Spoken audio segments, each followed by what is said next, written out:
Vamos a hablarles sobre Pedro Castillo.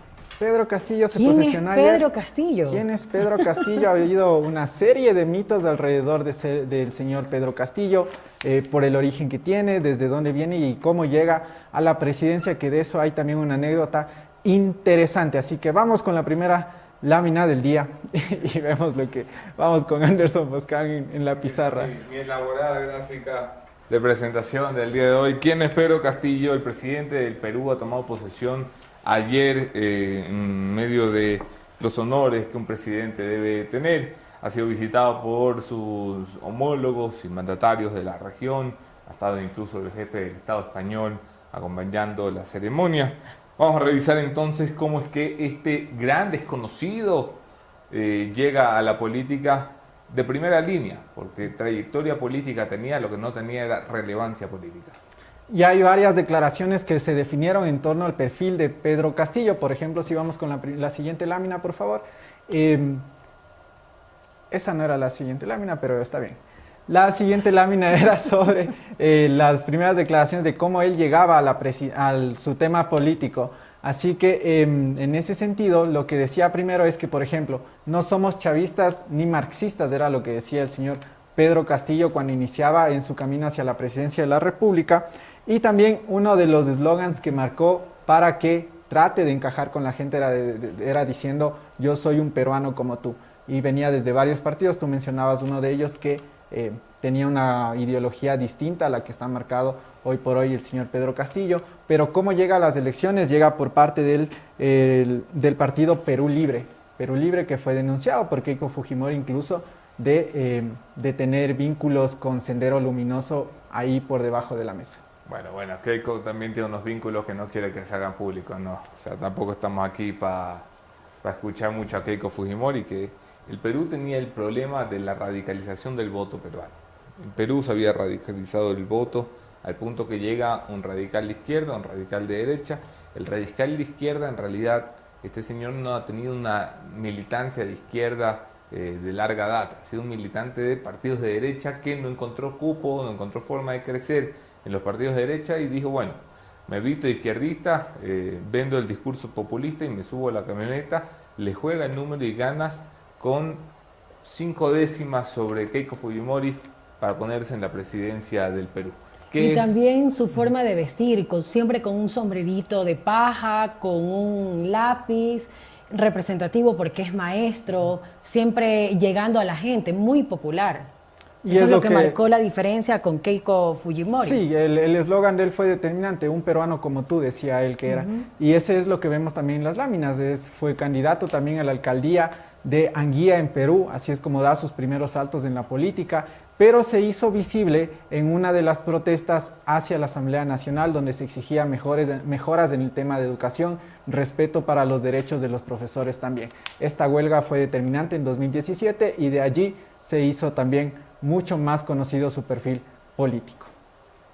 Avanzamos. La siguiente diapositiva: el camino hacia la presidencia.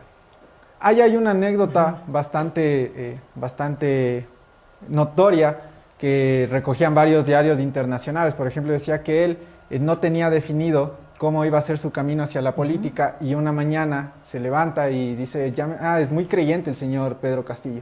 Llama a un sacerdote que era de su absoluta confianza, lo invitan a comer a su casa y dice: tengo que hacerles un anuncio, quiero ser el próximo presidente del Perú.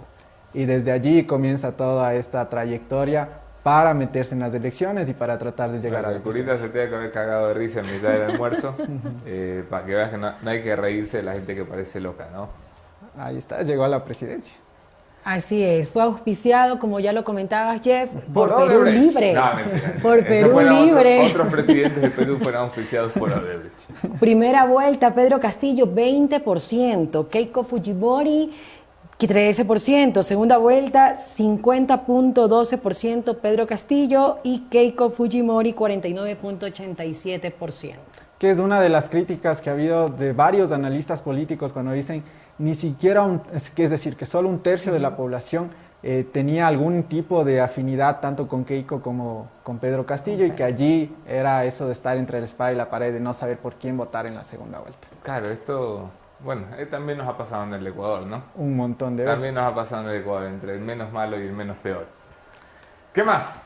Avanzamos con la siguiente lámina. si la ¿Cómo podemos ganó poner. en Perú? Para que se guíen un poquito los chicos, porque puede ser que estén desordenadas. Ahí está. Propuso una asamblea constituyente, cambió el modelo económico de las últimas 3 décadas. Castillo propone una economía popular con los mercados, preocupación en el sector empresarial, inspirado en las políticas económicas de Rafa y Evo Morales, incrementar la inversión pública y cobrar deudas, renegociación de contratos con transnacionales. Lo de inspirado en políticas económicas en torno a Evo Morales y Rafa, nuestro buen amigo, ha sido también otra de las discusiones que ha habido en el tema electoral y político cuando dicen, bueno, las personas que no están de acuerdo con la afinidad de la ideología de Rafael Correa y de Evo Morales han dicho, esto nos preocupa acá en el Perú, porque si se toman medidas económicas similares, puede que hayan efectos negativos sobre lo que ha venido viviendo Perú en las últimas décadas. No sé por qué se preocupan. Si tan solo 14.000 millones de dólares esperan que salgan del Perú entre el día de la elección y el día de la posesión de Castillo. Esto se va a ver en el boletín económico oficial del Perú, que tiene que salir del Banco Central del Perú, que tiene que salir en los próximos días, pero los economistas calculan que el 6% del Producto Interno Bruto dijo, aquí nos vemos, compadre, yo aquí no me quedo, no me voy a quedar donde me van a nacionalizar, que era una de las propuestas de Castillo. Y eso es muy interesante porque ayer en su discurso ya no habla de nacionalizaciones, o sea, de estatizar a ciertas compañías, de robarse la propiedad privada para decir que ahora es de todos, el sacrificio, la inversión y el riesgo que tuvo un privado, robárselo y decir esto es del Estado peruano. No, y eso es una de las sospechas de los que algunos analistas menos dramáticos creen que va a pasar en el Perú, que es que el señor Castillo se va a ir ajustando. Iba a ser sí un populista folclórico, estos tipos raros que hará cosas raras, como el collarcito del Rafa. El collarcito de Macron, el collarcito del Rafa, que son cosas folclóricas para la fotito, pero a la hora de la hora en economía no se va a poner a inventar y no se va a poner a inventar porque se viene abajo el Perú y si el Perú se empieza a venir abajo, se viene abajo el gobierno. Esto es muy sencillo. Si en algo son expertos los congresistas peruanos en echar patadas en el trasero de los presidentes y decirle se fueron. ¿Qué se espera entonces esta semana? Y hay que estar muy pendientes, el boletín del Banco Central del Perú, para que se defina si la cifra alcanza en realidad los 14.000 millones de dólares. El Perú se levantó después de la elección 6% más pobre. Sí, y hay varios analistas que también dicen allí el rol de Ecuador será clave si es que Perú llega a tener medidas radicales en el tema económico. Los inversionistas y la empresa extranjera también verá con otros. Claro, hay que poner una oficina comercial en Huaquilla. Así. Venga, traiga su dinero que no quiera que le robe el señor Castillo, traiga. Sería una de las opciones que se podrían realizar, así que vamos a ver cómo se van desarrollando las medidas económicas que vaya a adoptar el señor Pedro Castillo. Vamos con la siguiente lámina, por favor, para ponerla en pantalla.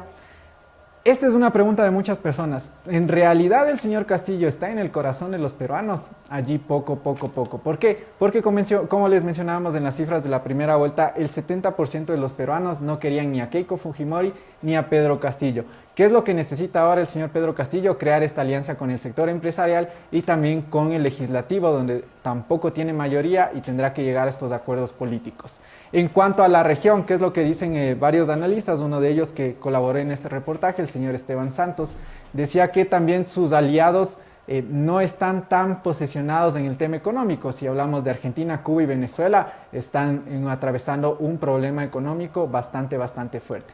Va a ser clave la relación que tenga con Estados Unidos y también el Grupo de Lima estaría en el limbo. ¿Por qué? Porque el Grupo de Lima, si recuerdan todos ustedes, era una apuesta de tratar de ser críticos con el gobierno de Nicolás Maduro y Pedro Castillo no es que esté tan en contra del gobierno. Bueno, el Grupo de Lima ha fracasado rotundamente.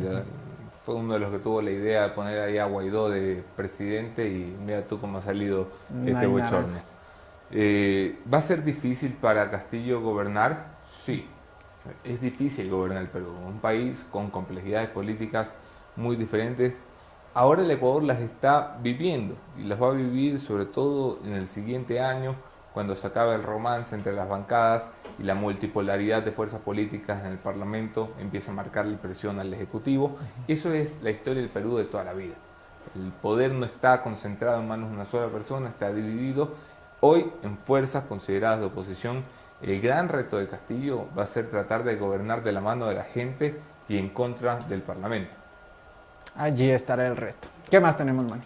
Para Ecuador, Guillermo Lazo fue a la posesión de Castillo. Si a Perú no le va bien con Estados Unidos, Ecuador será el amigui más cercano.